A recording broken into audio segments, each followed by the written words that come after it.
अस्सलाम वालेकुम नाजरीन, आप देख रहे हैं नया पाकिस्तान और मैं हूं शहजाद इकबाल। पाकिस्तानी सियासत में कल एक तारीखी और हंगामा खेज दिन था। इमरान खान की बतौर वज़ीर आज़म 3.5 साला इनिंग्स खत्म हुई और पूरी टीम अपने कप्तान के साथ ऑल आउट होकर पवेलियन वापस लौट गई और इस तरह Imran Khan vote of no conference के जरिए घर जाने वाले पाकिस्तान के पहले वज़ीर आज़म बन गए। कल सुप्रीम कोर्ट के हुक्म के मुताबिक तहरीक अदम एतमाद पर वोटिंग के लिए कौमी असम्बली का इजलास बुलाया गया, लेकिन कल रात इशा के वक्त तक स्पीकर असद कैसर तहरीक अदम एतमाद पर वोटिंग में ताखीर करते रहे। अरकान लंबी लंबी तकरीरें करते रहे। इजलास बार बार मौखर होता रहा, मगर रात 10 बजे के बाद सियासी हलचल में इंतहा की तेजी दिखाई दी। राब्तों, मुलाकातों और पैगाम रसानी का सिलसिला शुरू हुआ और कौमी असम्बली के बजाय वजीर आजम हाउस तवज्जो का मरकज बन गया।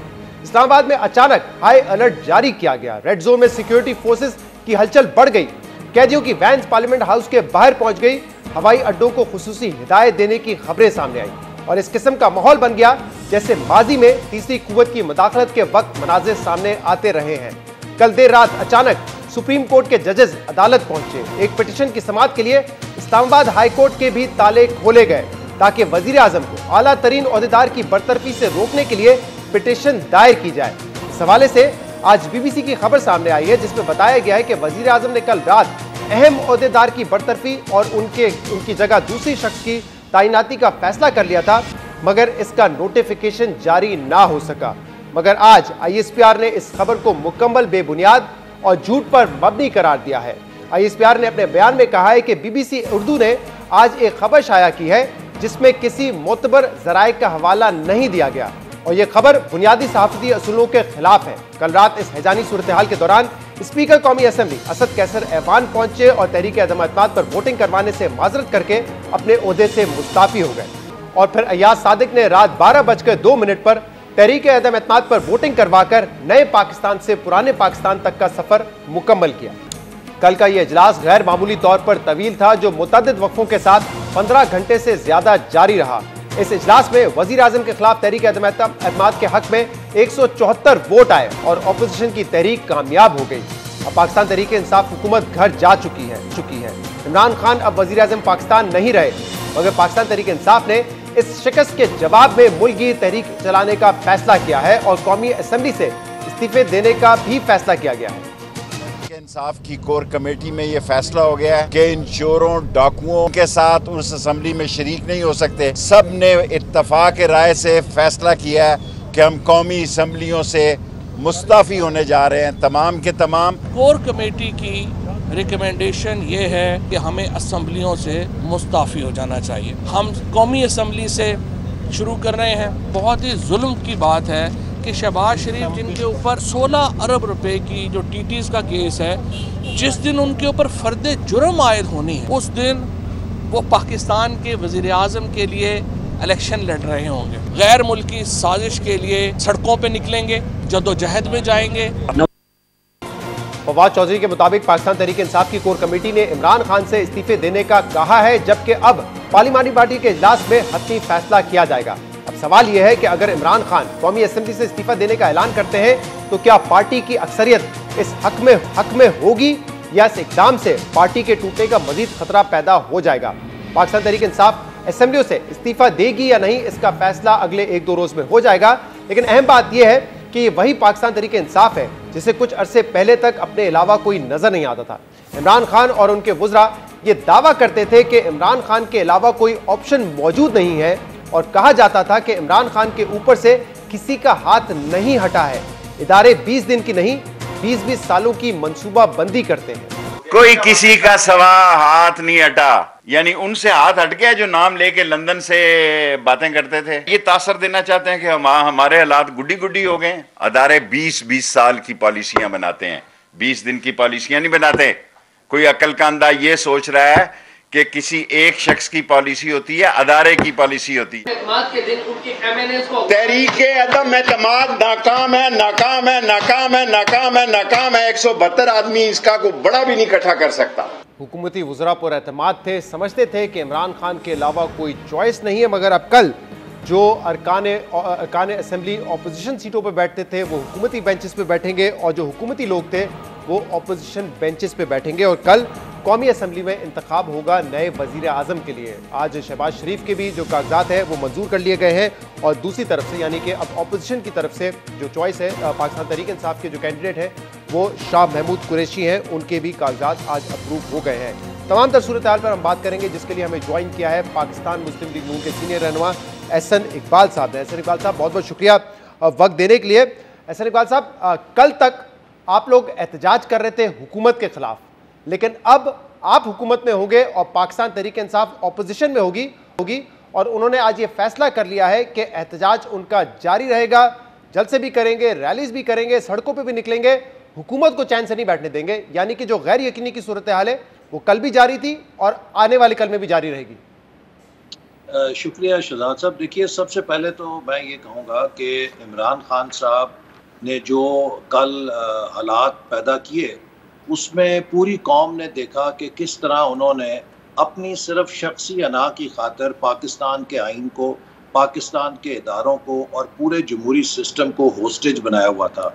और कल 17 घंटे हम, जो कि 1 या 2 घंटे का काम था, 17 घंटे तक उस चीज़ को ताख़ीर में डाला गया और सुप्रीम कोर्ट का इतना वाज़ेह फैसला मौजूद था, उस पे अमल दरामद को ना सिर्फ किया नहीं बल्कि उसका मुंह चढ़ाते रहे और कार्रवाई को लटकाते रहे। ये रवैया जो है इसने उनको तबाह किया है। और अब अगर ऑपोजिशन में भी वो इसी रवैये के साथ, एक नेगेटिविटी के साथ, हठधर्मी के साथ, जिद के साथ सियासत करेंगे तो मुझे यकीन है कि जो उनकी थोड़ी बहुत सपोर्ट बेस है वो भी उनके साथ नहीं रहेगी। यकीनन अब वो हुकूमत में नहीं है, ऑपोजिशन में है। हम नहीं चाहते कि हमारे ऑपोजिशन से वो ताल्लुकात हों जो उनके अपनी ऑपोजिशन के साथ थे। हम ऑपोजिशन को एक लेजिटिमेट प्लेयर समझते हैं डेमोक्रेटिक सिस्टम का, और हम कोशिश करेंगे उनको रीच आउट करें, उनको साथ लेकर चलें। जो सियासत है उसमें वो हम पर तनकीद करें, वो हमसे इख्तलाफ करें, लेकिन जहाँ कौमी मामलात हैं वहाँ हम सबको इत्तफाक राय पैदा करने की सलाहियत पैदा करनी चाहिए और मिलकर काम करना चाहिए। ऐसे ही हम पाकिस्तान को इस मुआशी बहरान से, कि जो अब हमें विरसे में मिला है, लेकिन क्योंकि एहसन इकबाल साहब आपने कल का जिक्र किया है, आप लोग घबरा गए थे कि कुछ हो सकता है, जैसे माजी में थर्ड फोर्स इंटरवेंशन करती है, उसके हालात थे रेड जोन में। कल आपको यकीन था कि कुछ नहीं होने जा रहा है? कि कल आप ये देखिए कि रियासत का जो भी सेफ्टी मैकेनिज्म है, रियासत के अंदर जो भी उसका एक अपना सेल्फ मैकेनिज्म है रियासती निज़ाम को बचाने का, खान साहब ने कल सारा एक्टिवेट कर दिया था।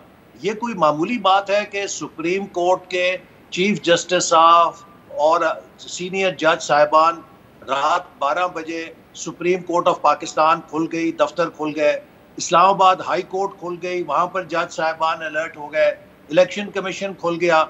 लेकिन ये सारी चीज़ें किसी जमहूरी इंसान या माशरे में बहुत संगीन है कि रियासत का पूरा जो डिफेंस मैकेनिज्म है वो अलर्ट हो गया। लेकिन बिल आखिर फिर जो सबसे ज़्यादा कारगर नुस्खा हुआ, वो जो कहते थे कि हम बड़े बहादुर हैं और हम खड़े हो जाएंगे, वो जब एक कैदियों वाली वैन आ गई पार्लियामेंट के बाहर, पार्लियामेंट हाउस के बाहर, तो इसके बाद फिर चीज़ें पिघलना शुरू हो गई। तो जिन्होंने अमेरिका के आगे बहादुर बन के खड़ा होना था, वो एक कैदियों की वैन जब आई, तो आप कह रहे हैं कि जिसको आप कह रहे हैं कि रियासत ऑटोमेटिकली जो है वो अलर्ट पे चली गई, तो ये वैन जब वहां पे पहुंचाई गई तो खौफजदा करने के लिए, डराने के लिए पहुंचाई गई होगी? नहीं, देखिए, ये तो एक रॉलरी है ना। अगर ये 5 या 10 मिनट का फासला रह गया था कंटेम्प्ट ऑफ कोर्ट के लिए, अगर 12 बजे तक ये इजलास ना होता तो जो डिफेंस मैकेनिज्म है रियासत का, आइन का, कानून का, उसने सेट इन मोशन होना था। और जो भी कोई कंटेम्प्ट का मुर्तकब होता, यकीनन उसको किसी फूलों के हार के साथ तो इस्तेमाल नहीं हो सकता। लेकिन एहसन साहब, फूलों के हार के साथ इस्तेमाल नहीं होता, लेकिन प्रिजन वैन में भी नहीं लेके जाते। यूसुफ रज़ा गिलानी हो, तलाल चौधरी हो, दानियाल अजीज हो, तब सब पे कंटेम्प्ट लगी थी, किसी को अरेस्ट नहीं किया गया, स्टैंडिंग ऑफ द कोर्ट तक उनको सजा होती है। ये बात आपको पता है? ये जरूरी तो नहीं कि उन्हें इसी वैन में लेके जाया गया होता, लेकिन हो सकता कोई वहां पर हमायती या अराकीन कोई गोल गपाड़ा करते तो उसके लिए भी सेफ्टी मैकेनिज्म दरकार था। मेरे कहने का मकसद ये है कि अलामती तौर पे जो एक प्रिजन वैन का नज़ारा है, उसी को देखकर सारा सिस्टम पिघल गया।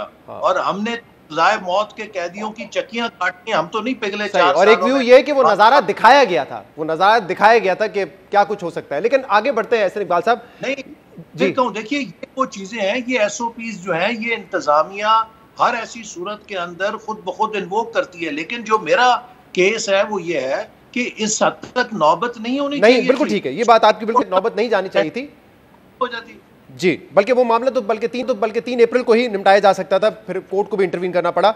अच्छा ये बताइएगा कि अब आप कह रहे हैं कि इस ऑपोजिशन को आप लेजिटिमेट ऑपोजिशन तस्वर करेंगे, लेकिन तहरीक इंसाफ ने तो आज एक और फैसला भी किया है, कोर कमेटी ने कर लिया है और पार्लिमानी पार्टी ने अब उसको इंडोर्स करना है। और वो ये फैसला है कि अगर शहबाज शरीफ साहब वजीर आजम बनेंगे तो तहरीक इंसाफ कौमी असम्बली से इस्तीफा दे देगी और शुरुआत कौमी असम्बली से होगी। तो फिर कैसे आप अपनी हुकूमत चला सकेंगे, जितने महीने भी आप चलाने का इरादा रखते हैं, अगर मास रेजिग्नेशन आ जाते हैं तो? देखिए, पहली बात तो यह है कि खुद तहरीक इंसाफ जब ऑपोजिशन कहा करती थी कि हम एन ब्लॉक इस्तीफा दे सकते हैं, तो यही वजीर और मुशीर और तर्जुमान कहा करते थे कि इससे सिस्टम को कोई फ़र्क नहीं पड़ेगा, जो कानून है वो हरकत में आएगा और इन तमाम नशिस्तों पर जहाँ से ऑपोजिशन इस्तीफे देगी हम बाई इलेक्शन करा देंगे। तो जो एसओपी तहरीक इंसाफ ने उस वक्त बयान की थी वो मौजूद है। अगर ये इस्तीफे देंगे तो जहाँ जहाँ से इस्तीफे देंगे वहाँ पर ऑपोजिशन जमात का जो भी रनर अप कैंडिडेट था उसकी सूरत में उस जमात को हम सपोर्ट करेंगे और बाई इलेक्शन में हमारे लोग जीत जाएंगे। लेकिन हैविंग सेड दिस, मैं समझता हूँ कि अभी भी जो तहरीक इंसाफ की पार्लिमानी पार्टी है उसकी अक्सरियत इस्तीफे देने के हक में नहीं होगी, क्योंकि ये एक बड़ा हार्ड अर्नड राइट है जो उन्होंने लिया होता है। वजीर आजम साबिक इमरान नियाजी साहब जो हैं उनके गिर्द चंद गैर मुंतखब लोग हैं जिन्होंने कभी हलकों की शक्ल नहीं देखी, ना कभी वो इंतखाबी सियासत में रहे हैं। उन्हीं के मशवरों से वो इस दिन तक पहुंचे हैं और अभी भी वो इसी किस्म के मशवरे दे रहे हैं। और आज हमने शाह महमूद कुरैशी साहब की जब नॉमिनेशन पेपर्स और दूसरे कैंडिडेट्स की स्क्रूटनी थी तो जो खान साहब की लीगल टीम का रवैया देखा तो मुझे उससे फिर खौफ ये आ रहा है कि इन्होंने अभी तक कोई सबक नहीं सीखा। वो सारे फार्मूले जिससे ये इस हाल में पहुंचे हैं ये बदस्तूर उसी रास्ते पे चले जा रहे हैं, लिहाजा इनसे कोई खैर की तवक्को कम अज कम मुझे ज्यादा नहीं लगती। ऐसे साहब आप कह रहे हैं कि जब ऑपोजिशन ने पीडीएम ने ये फैसला किया था कि हम मास रेजिग्नेशन दे देंगे तो उस वक्त हुकूमत ने कहा कि हम बाई इलेक्शन करवा लेंगे, लेकिन उस वक्त पीडीएम और इंक्लूडिंग योरसेल्फ आप कहते थे ये हो नहीं सकता कि 150 सीट पर इलेक्शन हो जाए। तो अब यहाँ पे तकरीबन 120 कौमी असम्बली की सीटें हैं, चले 10-15 शायद लोग ना दें, 100 लगा ले, पंजाब में 100-125 लगा ले, खैबर पख्तूनख्वा से 94 इनके वहाँ पे मेंबर्स हैं, वहाँ पे भी इस्तीफा दे देते हैं, तो ये तकरीबन 300 सीट पर इलेक्शन करवाना क्या मुमकिन होगा? आप हुकूमत चलाएंगे या इलेक्शन में जाएंगे? इलेक्शन कमीशन पहले ही कह चुका है कि हम तो इलेक्शन करवाने की सूरत हाल में नहीं है, फिर वो बाई इलेक्शन कैसे कराएंगे जो कि कानूनी और आईनी तकाजा है? देखिए, पहली बात यह है कि जो ऑपोजिशन की उस वक्त इस्तीफे देने की सूरत थी वो ये थी कि 800 में से तकरीबन 450 सीटों पर ऑपोजिशन को नुमाइंदगी है और पूरे सिस्टम के निसफ से ज़्यादा अगर ऑपोजिशन मुस्ताफ़ी हो जाती तो वो एक सही जोड़ था। लेकिन तहरीक इंसाफ के पास वो अददी नंबर नहीं है कि ये पूरे सिस्टम को जोड़ दे सकें। अगर बिलफर्ज खैबर पख्तूनख्वा में जहाँ इनकी अक्सरियत है वहाँ पर ये ज़्यादा से ज़्यादा इस्तीफे देकर अगर सिस्टम को डाउन करेंगे तो खैबर पख्तूनख्वा में नए इलेक्शन हो जाएंगे, उसमें कोई मसला नहीं है। लेकिन पूरी असेंबली डिसॉल्व कर देते तो 100 कितने वहाँ पे 60 150? देखिए, वो भी देखना पड़ेगा अगर असेंबली के मेंबरान की अक्सरियत ने उस रेजोल्यूशन को चैलेंज कर दिया अदालत में तो वो रिवर्स हो सकती है, क्योंकि इसकी मिसाल मौजूद है। लेकिन मैं फिर शहजाद ये कहूँगा कि पाकिस्तान में जो इस वक्त हालात हैं और जो खुद इस हुकूमत की लेगेसी वो छोड़कर गई है, जिन हमें मुश्किलात का मुआशी मैदान में देखिए डॉलर रुपी 191-90 पे ये छोड़ गए हैं।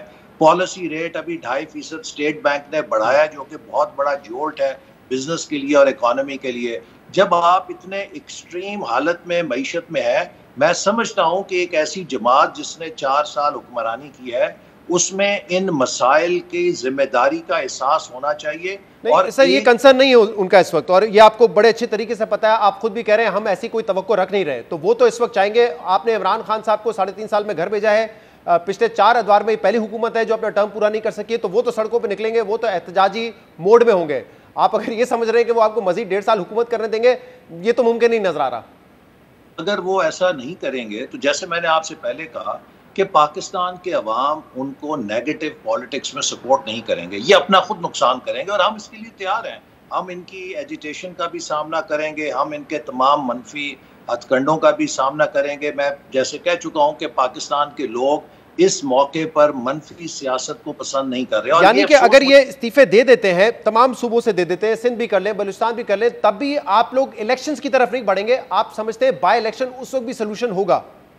देखिए, इसलिए कि इलेक्शन कराना हमारी जिम्मेदारी नहीं, और ये बात काफ़ी वाज़े तौर पे इलेक्शन कमीशन बता चुका है कि इस वक्त आईनी तौर पे मुमकिन नहीं है कि वो 6 महीने से पहले इलेक्शन करा सकें, क्योंकि खैबर पख्तूनख्वा में जो फाटा का मर्जर हुआ था, इसके बाद डीलिमिटेशन का काम इस हुकूमत की वजह से डिले हुआ है। वो कहते हैं हमने 16 चिट्ठियां लिखी थी इनको कि इसके ऊपर आप हमारी मदद करें, इन्होंने कोई कार्रवाई नहीं की, और इसी गुज़श्ता हुकूमत की हथकंडों की वजह से खैबर पख्तूनख्वा में डीलिमिटेशन का काम डिले हुआ। अब उसको आईनी तौर पे मुकम्मल किए बगैर नया इलेक्शन नहीं हो सकता। तो ये एक जो आईनी रुकावट है, इसको ना मैं अबूर कर सकता हूँ, ना आप, ना कोई और। ये आईनी रुकावट है, इसको हमें आइन के मुताबिक ही चलाना है। लेकिन जब भी इलेक्शन होगा, आप देखिएगा कि पाकिस्तान के लोग इस मुल्क के मफाद, और मैं कल की जो कार्रवाई थी उसमें जो मुझे सबसे ज़्यादा दुख हुआ कि पीटीआई ने सिर्फ अपनी सियासत की खातिर कल पाकिस्तान की खारजा पॉलिसी की जो ईंट से ईंट बजाई है। मुझे एक सवाल एहसान इकबाल साहब, इसका जवाब दे दीजिएगा कि अब जो है वो जो लेटर था जिसके हवाले से वो कह रहे हैं कि हुकूमत के खिलाफ साजिश हो रही थी, वो स्पीकर सेक्रेटरीट में भी दे दिया है, चेयरमैन सेनेट के पास भी है, उसको लिमिटेड डी क्लासीफाई करके दे दिया गया है। ऑपोजिशन ने आज से पहले नहीं देखा, ना देखने की ख्वाहिश की, अब आप देखेंगे ताकि पता चल सके कि इमरान खान साहब की बात में कोई हकीकत है भी या नहीं? देखिए, इसको हम देखेंगे भी और इसकी इंक्वायरी भी कराएंगे कि ये क्यों एक ऐसा लेटर के जो रूटीन का सफारती मरासला था उसको स्कैंडलाइज करके इस हुकूमत ने पाकिस्तान के डिप्लोमेटिक पॉलिसी, पाकिस्तान की डिप्लोमेसी और पाकिस्तान अमेरिका के ताल्लुकात सब कुछ छक्के पे लगा दिया। देखिए, इस वक्त अमेरिका के अंदर पाकिस्तान के लिए कुछ ज़्यादा फेवरेबल हालात नहीं है। जो अफगानिस्तान की सूरत हुई थी उसके बाद से वहाँ पर पाकिस्तान के लिए कुछ ज्यादा इम्कानात नहीं थे। तो ऐसे साहब, ये बड़ी अहम बात मैं आपको कहना चाह रहा हूँ कि देखिए, हर जो बंदा संजीदा है वो पाकिस्तान और अमेरिका के हवाले से सफारती ताल्लुकात को इम्प्रूव करने के लिए कोशिश कर रहा था, क्योंकि अमेरिका की हमारी मईशत के साथ एक्सपोर्ट मार्केट होने की हैसियत है। ऐसे साहब, आप कह रहे हैं कि इंक्वायरी करवाएंगे, क्या इंक्वायरी कमीशन बनाएंगे? जी बिल्कुल, इसके ऊपर इंक्वायरी होगी कि इसके अंदर क्या था और इस खत को क्यों कर और कैसे एक सियासी मकसद के लिए इस्तेमाल किया गया।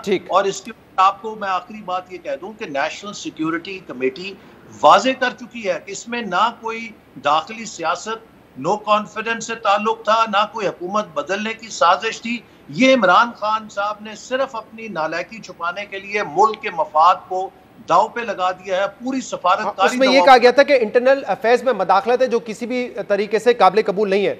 लेकिन आखिरी सवाल है साहब, हाँ, उसमें तो डिमार्च का भी तरीका था, वो भी दे दिया था, उसमें डिमार्च का तरीका था। ये तुम पिछले कई दिन से बात करें। एक में बात का सुन लीजिए। देखिए, अगर जिस अमरीकी सफारतकार के बारे में मंसूब किया गया है ये बयान, 7 मार्च को अगर वो मीटिंग हुई है तो 15 मार्च को पाकिस्तान के अमेरिका में सफारत खाने सही। ऐसे साहब, बस वक्त खत्म हो गया, इस पर हम बड़ा तफसील से पिछले कई दिन से बात कर रहे हैं। एक आखिरी सवाल, 27 मार्च तक हुकूमत ने इसके ऊपर कोई एक्शन क्यों नहीं लिया? जब वो नो कॉन्फिडेंस हार गया तो उन्होंने। ऐसे साहब, एक आखिरी सवाल, क्या पीएमएलएन के सदर शहबाज शरीफ साहब कल अचकन पहनने जा रहे हैं फाइनली पर? इंशाअल्लाह ताला कल शहबाज शरीफ साहब पाकिस्तान के वजीर आजम की हैसियत से हल्फ उठाएंगे, और मैं समझता हूं कि जो उनका माजी है, जो ट्रैक रिकॉर्ड है, पाकिस्तान को एक डूअर शख्स की जरूरत है जो पाकिस्तान की इकोनॉमी को और मुल्क की तरक्की को आगे लेकर चले। कहीं से वो डाउटफुल तो नहीं कि कोई और रुकावट भी अब सामने आ सकती है वजीर आजम बनने में?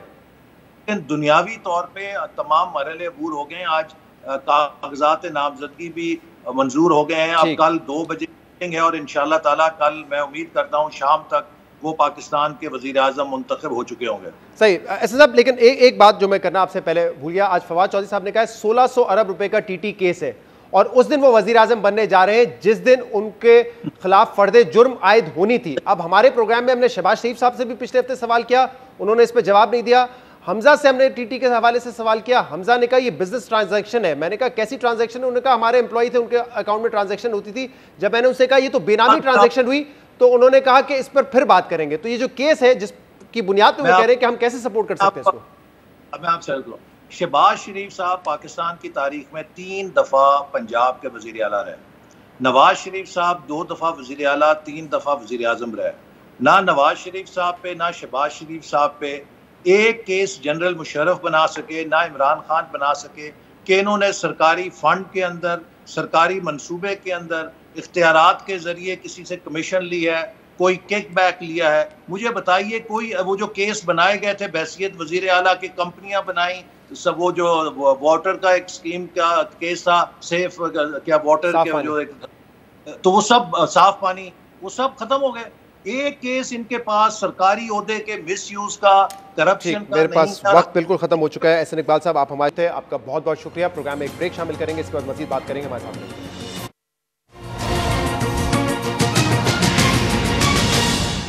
वेलकम बैक नाज़रीन। कल इस्लामाबाद में पूरा दिन हंगामा खेज सूरत हाल थी, हलचल सियासी पूरा दिन हमें देखने में आई। उसके बाद रात को 12:02 पर वोट ऑफ नो कॉन्फिडेंस पर वोट हुआ। 174 वोट से वोट ऑफ नो कॉन्फिडेंस कामयाब हुआ और तहरीक इंसाफ की हुकूमत घर चली गई। आगे क्या होने जा रहा है और कल जो सूरत हाल थी उसमें क्या क्या होता रहा, इस पर हम बात करेंगे, जिसके लिए हमें ज्वाइन किया है सीनियर साथी और तज्ज़ियाकार नसीम ज़ारा साहब ने और मोहम्मद मालिक साहब ने। आप दोनों का बहुत बहुत शुक्रिया वक्त देने के लिए। मालिक साहब, कल तक तो बड़ा क्लियर था कि हुकूमत ने वोटिंग नहीं करानी है, तमाम हुकूमती ज़राए यही बता रहे थे, लेकिन फिर अचानक क्या हुआ जो एकदम से हलचल मची है इस्लामाबाद में? आपके ख्याल में उस वजह से वोटिंग कराई गई या कुछ और ऐसा हुआ जिसकी वजह से स्पीकर साहब ने इस्तीफा दिया और फिर अयाज सादिक साहब ने वोटिंग करा दी? नहीं जी, यकीनन हलचल क्रिटिकल फैक्टर था, लेकिन सवाल ये उठता कि वो हलचल मची क्यों? एक बहुत बड़े फैसले पे बार बार बात हो रही थी और मेरी इत्तला है बहुत क्रेडिबल, गवर्नमेंट जो मर्जी के जो मर्जी डिनायल्स आएँ कि एक बहुत बड़ा फैसला होने जा रहा था एक अपॉइंटमेंट का, और कैबिनेट मीटिंग भी इसलिए बुलाई गई थी। उसमें 2 आइटम्स प्लान हुए थे ओरिजिनली। एक तो था कि डिक्लासीफाई होगा ख़त और उसको फिर आगे इस्तेमाल होगा, और दूसरा अपॉइंटमेंट का था। और उसके बाद प्राइम मिनिस्टर से मुलाकातें भी हुई। एक मुलाकात प्राइमरीली हुई एक इम्पॉर्टेंट आदमी की। और देखिए ना सिचुएशन क्या थी, सिचुएशन ये थी कि एक वोट था जो पहले डिले हुआ, उस पर स्पीकर साहब ने एक ऐसी रूलिंग दी जिसको सुप्रीम कोर्ट ने उड़ा के बाहर किया। फिर सुप्रीम कोर्ट ने ऑर्डर किया, सुप्रीम कोर्ट के हुक्म पे 5 मेंबर के बेंच पे एक सेशन हो रहा है। अगर उस दिन एक प्राइम मिनिस्टर जो शॉर्ट हार रहे थे अपना वोट और सुप्रीम कोर्ट के क्रॉस हेयर्स में थे, अगर वो एक बहुत बड़ी अपॉइंटमेंट करते तो उस पर बहुत ज़्यादा सीरियस सवाल भी थे और एक सिचुएशन कहीं भी जा सकती थी। फिर वो भी हुआ। फिर किसी जानने वाले के मुताबिक कि जब वो 2 पुलिस वैन्स भी आई, प्रिजन वैन्स भी आई, तो वो भी काफ़ी ज़्यादा कन्विंसिंग आर्गूमेंट हुआ। बहरहाल चीज़ सेटल हो गई, अच्छी बात है। It could have gone south easily. Naseem साहब, आपका क्या इस पर पॉइंट ऑफ व्यू है? वो क्या पॉइंट था जिसकी वजह से हुकूमत का मौक़िफ़ चेंज हुआ? स्पीकर साहब इस्तीफ़ा देते हैं और फिर वोटिंग हो जाती है, क्योंकि जिस तरफ मालिक साहब इशारा कर रहे हैं उस पर BBC की स्टोरी थी जिसको मुकम्मल झूठ करार दिया है ISPR ने। उन्होंने कहा कोई ऐसा फैसला नहीं हुआ था, मन घड़त स्टोरी है पूरी। जी, मेरा ख्याल है कि 2-3 चीज़ें हैं। प्राइम मिनिस्टर जो जर्नलिस्ट को मिले कल रात के 9 बजे, मेरी उनमें से बात हुई जर्नलिस्ट से, तो एक बात तो बड़ी वाज़े है कि प्राइम मिनिस्टर का कोई इरादा नहीं था कि वोटिंग करवाएं, हुकूमत का कोई इरादा नहीं था। रात के 9 बजे तक ये बात बड़ी क्लियर थी कि कहा जा रहा था कि हम इसको ले जाएंगे, अपील में जाएंगे इन द सुप्रीम कोर्ट। और जब जर्नलिस्ट बात कर रहे थे तो प्राइम मिनिस्टर की बात से ये अंदाज़ा हुआ उनको कि प्राइम मिनिस्टर को उस वक्त तक नहीं पता था कि जो दोपहर के 12 बजे उनके गए हैं टीम लेके रिव्यू फाइल करने के, वो रिव्यू फाइल नहीं हुई थी, क्योंकि प्राइम मिनिस्टर का कहना था कि रिव्यू कि हम प्रोरोग नहीं करेंगे सेशन और ये सेशन चलता रहेगा और ये मंडे को जब इस पे हेयरिंग शुरू होगी रिव्यू की तो उस वक्त तक हमारे पास टाइम होगा। नंबर 1। नंबर 2 ये कि इसमें इंटरवेंशन होनी पड़ी। एक तो जो सुप्रीम कोर्ट को खोला गया और साथ इस्लामाबाद हाई कोर्ट भी खोला गया। इस्लामाबाद हाई कोर्ट इसलिए खोला गया कि अगर कोई तैनाती नहीं हो और पुराने आर्मी चीफ को अगर जो एग्जिस्टिंग आर्मी चीफ हैं अगर उनको डी नोटिफाई किया जाए तो उससे पहले एक आप ले लें कोर्ट से इंजंक्शन इस्लामाबाद हाई कोर्ट से कि दिस वुड बी तो ये वो भी खोला गया और सुप्रीम कोर्ट इसलिए खोला गया कि अगर 12 बजे तक ये ना हो और सुप्रीम कोर्ट खोलने के साथ साथ प्रिजन वैन्स थी वो तो आपके चैनल ने दिखाई प्रिजन वैन्स और आपके रिपोर्टर ने बताया कि जी ये प्रिजन वैन्स अगर ये सुप्रीम कोर्ट का लोगों को ये जाएंगे जी तो supreme court Islamabad high court नहीं खुला फिर जो रेलेवेंट अथॉरिटीज हैं जिनके कहने पे इन हालात में चीजें बदलती हैं तो वो सब हुआ तो उसके बाद फिर परवेज खटक साहब स्पीकर और डिप्टी स्पीकर गए उन्होंने प्राइम मिनिस्टर साहब से बात की और ये भी सुना कि एक और भी मुलाकात हुई इसकी तरफ मालिक भी इशारा करें जहां तक ये आर्मी चीफ को हटाने की बात थी एग्जिस्टिंग आर्मी चीफ को इसमें बहुत कंफ्लिक्टिंग आप खबरें आप सुनेंगे आप यू नो पॉइंट्स और ये बात दुरुस्त है कि आईएसपीआर सेड कि ये तो बिल्कुल मन घड़त है जो बीबीसी की खबर है लेकिन मेरा ख्याल है कि अगर हम ये कहें कि there was some feeling perhaps in Pindi के ये शायद होने जा रहा है तो फिर ये सब एक्शन हुए तो लेकिन ये कि प्राइम मिनिस्टर ने कोई पूरा साइन कर दिया कोई मूव कर दी समरी वो नहीं हुआ और ये भी हम कह सकते हैं बड़े वसूख के साथ कि उस कैबिनेट की मीटिंग में ये इशू नहीं उठाया गया था प्राइम मिनिस्टर जो भी वजह थी उसमें वो इशू नहीं उठाया गया था उसमें वो डीक्लासिफाई करने का इशू उठाया गया जी मालिक साहब कुछ इस पे ऐड करना चाह रहे हैं ना अगले सवाल पे बढ़े जी मैं ये कह रहा हूँ कि सुप्रीम कोर्ट के बेंच का आना लॉजिकली समझ आता है 12 बजे की डेडलाइन थी बहुत बड़ा कॉन्स्टिट्यूशनल क्राइसिस था अगर कोई और वाकया ना भी होता तो सुप्रीम कोर्ट अगर वो भी ज़्यादा जजेस भी टीवी देखते हैं उनको भी देख रहे थे कि 8 बजे से सस्पेंड हुई थी सारी प्रोसीडिंग्स 10 सवा 10 हो गए हुए थे कोई चीज़ मूवमेंट में नहीं थी तो सुप्रीम कोर्ट का तो मैं जस्टिफाई तो कम अकम कर सकते हैं कि जी चले सुप्रीम कोर्ट का एक लॉजिकल कॉन्सिक्वेंस था 12 बजे डेडलाइन थी फिर उनका आर्टिकल 190 शायद उनको लाना पड़ता मुझे आप हाई कोर्ट खोलना समझा दें अगर there was nothing else happening तो मुझे हाई कोर्ट समझा दे क्यों खुली मालिक साहब ये तो आप ठीक बात कर रहे हैं हाई कोर्ट खोलने का मकसद तो यही था कि वहां पे पिटीशन दायर की जाती बरतरफी का अगर कोई फैसला होता उसको रोकने के लिए लेकिन सवाल ये हो रहा है कोई फैसला हुआ था या प्रीएम्प्टिव मेजर था वो हाई कोर्ट तो स्पेसिफिकली खुली एक प्रिवेंटिव मेजर रिलीज और खुलवाई गई प्रीएम्प्टिव मेजर ना मतलब फैसला हुआ नहीं था हां प्रीएम्प्टिव कोई कारण ये है कि there was nothing going on तो वो लॉजिक मानती नहीं है ना बड़ी सीधी सी बात सुप्रीम कोर्ट की लॉजिक प्रीएम्प्ट किया होगा लेकिन कोई ऐसा फैसला ऐसा उस वक्त तक नहीं हुआ था प्रीएम्प्ट शहजाद इंटेलिजेंस पे होता है ना प्रीएम्प्ट जाहिर है हर किस्म की चीजें होती है तो वो कह रहे हैं कि लॉट वाज हैपनिंग ये दूसरे अवामिल थे नसीम साहब ये फरमाइएगा कि आज तहरीक इंसाफ ने कहा एक तो एहतजाजी सियासत का आगाज वो फौरी तौर पे कर देंगे और दूसरा मुमकिन है कि असेंबली से इस्तीफा भी दे दें क्योंकि वो कह रहे हैं कि शहबाज शरीफ पे करप्शन के इल्जाम है वो हमें काबिल कबूल नहीं है क्या ये स्ट्रेटजी तहरीक इंसाफ के लिए फायदेमंद होगी या नुकसानदेह होगी देखिए एक तो सबसे बड़ी बात है जल्द से तो ठीक है वो करेंगे वो तो उनके अपने कंट्रोल में जहां तक इस्तीफों का ताल्लुक है अभी जो खबरें आ रही हैं जो चैनल्स भी चला रहे हैं वो ये कि अंदर तहरीक इंसाफ में अब सवाल उठ रहा है कि क्या पार्लियामेंटेरियंस को देना चाहिए या नहीं तो मेरा ख्याल है कि जो इस्तीफों का मामला है शायद वो अभी लंबा खींचे मेरा नहीं ख्याल के आप फौरी तौर पे देखेंगे कि सब के सब इस्तीफे दे दें मेरा ख्याल है वो लंबी बात चलेगी और अगर इस्तीफे दे देंगे तो यकीनन उनके फायदे में तो कोई नहीं होगा क्योंकि ये कह रहे हैं बाई इलेक्शंस हो जाएंगे तो बाई इलेक्शंस करवा देंगे एक जाहिर है कुछ थोड़ा लेजिटिमेसी की क्राइसिस तो बनेगी लेकिन तहरीक इंसाफ को उससे क्या फायदा होगा आई थिंक वो बड़ा सवाल है लेकिन ये तो बात क्लियर है कि तहरीक इंसाफ ने अब यानी कि बहुत सख्त एजुटेशनल पॉलिटिक्स लेके चलेंगे और अगले कुछ हफ्तों में पता चल जाएगा कि कितने लोग इनको सपोर्ट करते हैं मालिक साहब आपके ख्याल में अगर मास रेजिग्नेशंस होते हैं और सिर्फ कौमी असेंबली से नहीं तहरीक इंसाफ के मेंबरान तमाम सूबाई असेंबलियों से भी इस्तीफा दे देते हैं तो क्या बाई इलेक्शन करवाना मुमकिन होंगे जैसे कुछ देर पहले एहसन इकबाल साहब हमारे प्रोग्राम में कह रहे थे या कोई ऐसा सिचुएशन पैदा हो जाएगी कि फौरी इंतखाबात की तरफ जाना पड़ेगा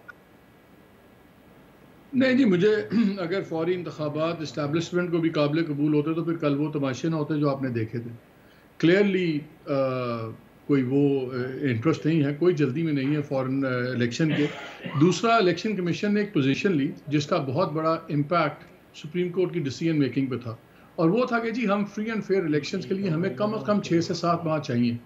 ये तो नहीं हो सकता कि अगर इमरान खान की खिलाफ पिटिशन चल रही हो तो उसमें आके इलेक्शन कमीशन कहे कि हम 7 महीने तो हमें कम से कम चाहिए और कोर्ट उसको ग्राउंड्स को माने। और जब इमरान खान की इधर बात हो तो आप 3 महीने बाद उनके बाद इलेक्शन करवा दें तो वो सारी लेजिटिमेसी खत्म हो जाती है। I don't think anybody is interested. और आपने एक चीज़ नोट किया है पिछले काफ़ी अरसे से, और ख़ासतौर पे शहबाज शरीफ साहब को जब रोस्टम पे भी बुलाया था सुप्रीम कोर्ट में चीफ जस्टिस साहब ने, तो वहाँ पे भी उनसे आपसे पूछा कि आप भी तो जल्दी इलेक्शंस की बात कर रहे हैं। उनका नहीं जी नहीं, अभी तो हम स्टेबिलिटी करेंगे और उसके बाद देखेंगे सब कुछ। मुझे इलेक्शंस कम अज़ कम अक्टूबर नवंबर से पहले नज़र नहीं आते। अक्टूबर से पहले तो 7-8 माह तो ये आपके 6-7 माह तो कहीं इलेक्शन नहीं गए। And I wouldn't be surprise, और ख़ास तौर पे अगर इस गवर्नमेंट ने बजट दे दिया तो फिर शायद ये 1.5 साल ही पूरा निकालने की कोशिश करेंगे। और अगर ये रिज़ाइन करते हैं, देखिए मुझे इसमें एडवांटेज कोई नज़र नहीं आता, क्योंकि अगर रिज़ाइन करके कल को आपने अभी तक हमें तारीख में देखा है जितनी बारी जिन पार्टीज़ ने बॉयकॉट किया इलेक्शंस का, उसका फ़ायदा नहीं हुआ, नुकसान हुआ है। और अगर ये बाई इलेक्शंस करते हैं तो फिर क्या फैसला करना पड़ेगा पीटीआई को कि हम दोबारा इलेक्शन लड़ें। मैक्सिमम क्या होगा, अपनी छोड़ी हुई सीट्स दोबारा जीत लेंगे। And that does not make sense of course. कोई भी क्यों इलेक्टेबल जो है वापस ये काम करेगा, पैसा खर्च करके दोबारा इलेक्शन लड़े। Doesn't make sense. और इन द मीन टाइम अगर आप खुला मैदान छोड़ते हैं तो जो भी लेजिस्लेशन करनी है फिर तो उसके ऊपर कोई एक ऑप्टिक भी नहीं रहेगा ऑपोजिशन का ना। अभी तो चलें आप। बहुत बहुत शुक्रिया मोहम्मद मालिक साहब, नसीम ज़ारा साहब, आप मौजूद थे। एक ब्रेक के बाद मैं आप दोनों से इस पर बात करूंगा, हमारे साथ रहिएगा।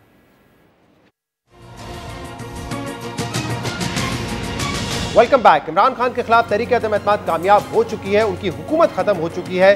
इस पर हमने अवाम की राय भी जानी है। पाकिस्तान के 5 शहरों से हमने अवाम की राय जानी। उनके सामने सवाल ये रखा कि तहरीक अदम एतमाद के जरिए पाकिस्तान तहरीक इंसाफ की हुकूमत का खात्मा हो चुका है, क्या आपके ख्याल में ये दुरुस्त हुआ? तो देखते हैं कि अवाम ने इस पर अपनी क्या राय दी है। कल की हुकूमत जो गिरी उससे बहुत बुरा हुआ है, और यूथ के लिए भी और मुल्क के लिए भी। कल जो भी हुआ है इमरान खान के खिलाफ बहुत गलत हुआ। 3 साल उसने मुकम्मल किया, 3.5 साल मुकम्मल कर दिया, उसके लिए बगावत पे लोग आ गए, पोजीशन आगे उसको हटा दिया। ये बिल्कुल सरासर गलत है। कानूनी तौर पे और इखलाकी तौर पे ये मेजोरिटी खो चुके थे, ठीक है, तो एक बाइज्जत एग्जिट इनके लिए मुमकिन था। ये काम जो हुआ है ये ठीक नहीं हुआ, और हम इमरान खान के साथ हैं, साथ थे और रहेंगे। इमरान खान साहब की तरफ से मतलब पाकिस्तान का हमारा एक बहुत अच्छा इमेज बना हुआ था। खान साहब को हटाया है, उसका अल्टरनेट क्या है? मसला ये है कि भाई कि ये सारी बात जो हुई है ये कानून के हिसाब से हुई है, मेरे ख्याल में सही हुआ है। ये बहुत गलत हुआ है, बहुत ज़्यादा गलत हुआ है। इनको पूरे 5 साल कर देने चाहिए थे। ये बहुत गलत हुआ है, हुकूमत का खात्मा नहीं होना चाहिए था। ये तीनों की साजिश थी, साथ में अमेरिका की भी साजिश थी। सही हुआ है, ये बिल्कुल बेहतरीन हुआ है, क्योंकि जज का भी आर्डर था और फिर आवाम की भी आर्डर था। भाई हमारे तरफ से वो 100% सही हुआ है। क्यों, अभी कोरोना भी नहीं है, इमरान खान भी नहीं है, दोनों चले गए। जो भी हुआ अच्छा हुआ। इमरान खान महंगाई बहुत हो चुकी थी और गरीब इमाम मर रही थी, अब बिल्कुल सही हुई है, महंगाई के हिसाब से बिल्कुल सही है। बहुत ही अल्लाह का शुक्र है कि इमरान खान की हुकूमत ख़त्म हो गई। एक अज़ाब था पाकिस्तान के ऊपर जो अल्लाह ताला ने टाल दिया है। ये जो हर बार कहता था ना कि नहीं छोड़ूंगा और नहीं छोड़ूंगा, फिर गरूर का सर तो नीचे होता है, इसलिए खुदा ताला ने इसको बहुत ज़िल्लत और रिसवाई के साथ पाकिस्तान से फारिग किया। माजी में भी जब हुकूमतें हटी हैं तो अदालत नहीं हटाई हैं, जब वो ठीक थी तो आपके टाइम पे गलत हो गई। ये एक मनफी सोच है। पूरे पार्टियां एक हो गई और उसको हटाया है तो अच्छा बात नहीं है। हम तो छोटे थे, जुल्फ़िकार अली भुट्टो को हमने नहीं देखा है, ये वाहिद वज़ीर आज़म था, उसके बाद की पूरी कौम इसके पीछे रो रही है। इमरान खान के दौर में जो महंगाई हुई, ये लोगों की बददुआएं थी, आएँ थी, और लोग इमरान खान से निजात चाहते थे। इमरान खान ने जितने कराए की पार्टी अपने साथ ली थी ना, इससे बेहतर होता अगर एक मौलाना अपने साथ लेते तो आज ये हाल ना होता। गलत की, क्यों गलत की कि हक के रास्ते पे था, और हम सब इंशाल्लाह हक के रास्ते पर आए। अच्छा हुआ है कि महंगाई में जो जोर पकड़ा हुआ था अब इंशाल्लाह टूट जाएगा। नहीं, ये बहुत अच्छा फैसला है, महंगाई के लिहाज से देखा जाए तो ठीक किया उन्होंने। ये जो फैसला आया है, मेरा ज़ाती ख्याल ये है कि सुप्रीम कोर्ट को तमाम मराहल को देखना चाहिए था। मेरा ज़ाती ख्याल है कि एक तरफा फैसला है। सही नहीं हुआ। मैं तो खुद कैंसर पेशेंट हूँ, मैंने इमरान खान के हॉस्पिटल में इलाज करवाया है, बहुत अच्छा हॉस्पिटल है, बच गई मैं वहाँ जाके। यार ये गलत हुआ कि इमरान खान हमारे हिसाब से, हम तो अनपढ़ है, लेकिन हमारा हिसाब से एक ईमानदार है। मेरे बात ठीक नहीं, मेरे बात नवाज शरीफ ठीक है। अल्लाह के फजल करम नाल। मेरी नज़र में तो जो फैसला है बिल्कुल सही फैसला है, ठीक है ना। ये जो अदम एतमाद हुआ है ये पाकिस्तान दी अवाम दी जीत है, ये पाकिस्तान की खुशहाली है। हम यही चाहते थे कि इमरान खान साहब चले जाएं, हमने उन पर भरोसा किया, नई पार्टी को वोट दिया, लेकिन उसने हमें जो है ना वो महंगाई की चक्की में पीस दी। ये बहुत गलत हुआ है, मेरे ख्याल से इसको इसका पूरा टाइम देना चाहिए था। ऐसी कोई बात नहीं है, इमरान खान बुरा नहीं था, ठीक है महंगाई उसने की है तो दुनिया में महंगाई हुई है, इमरान का कसूर नहीं है। ज़िंदगी में आज तक क्या सिर्फ यही एक वो थी जिसके लिए आपका सुप्रीम कोर्ट रात को आके बैठ गया, संडे के दिन उसने अपने सुप्रीम कोर्ट खोला। उन्होंने कहा कि beggars are not the choosers, वो बेगर ही रहेंगे, हाँ जी वो मांगते ही रहेंगे। नहीं यार एक बात तो है कि बुरा हुआ है, इमरान खान अब बहुत अच्छा बंदा है, मैं उसको लाइक करता हूँ, वो करप्ट वाला नहीं है। इमरान खान एक बार फिर आ जाए तो अच्छा है। ये अच्छा अमल हुआ, ये एक सिलेक्टेड आया था, इम्पोज किया था, जानबूझ के मुसलत किया था, इनसे हमारे जान छुड़ी मैशत को भी फ़ायदा है, जमहूरियत को भी फ़ायदा है। अवाम की राय आपने जानी। आज के प्रोग्राम में इतना ही, इजाज़त दीजिए, अल्लाह हाफ़िज़।